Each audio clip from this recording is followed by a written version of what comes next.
It's not just the business world that has a fascination with leadership. Everything, it seems, from sporting success to the collapse of society is put down to good or bad leadership.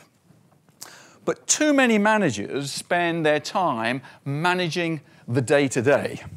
Instead, they should be setting a clear direction for their organization or their team, and leaders need to create space and time to look ahead, to anticipate future challenges and future opportunities. And successful leaders focused everybody on a simple, clear objective and a narrow range of priorities.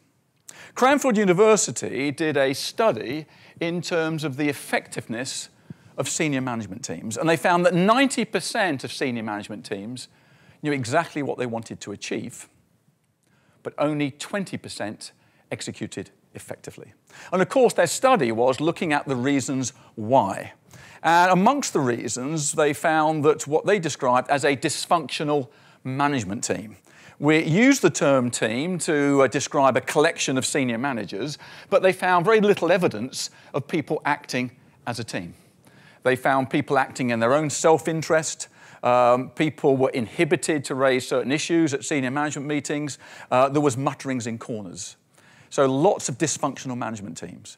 But the main reason that organizations failed to execute successfully because they were trying to do too much. Organizations that set 8, 10, 12 priorities. And in fact, what the study found was those organizations that set no more than 3 or 4 core priorities had a 90% chance of successful execution. So consequently, one of the key roles of the leader is to declutter the agenda. And it is as important in determining what you're going to do to decide what you're not going to do. But if you've set clear direction, are your people following? Because by definition, unless you have followers, you're not a leader. And I've been intrigued with how can you measure followership?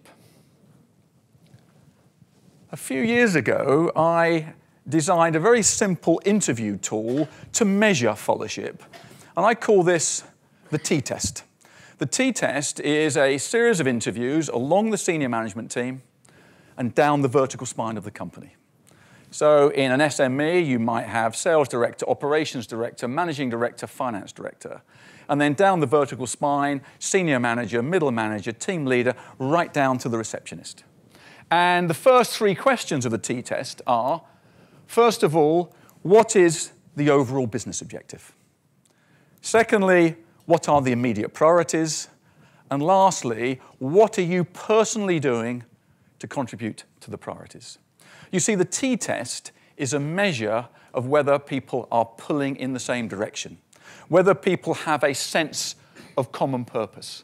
And you want to ask yourself, if I was to come into your organization and ask everybody those 3 questions, first of all, could they provide answers to those questions?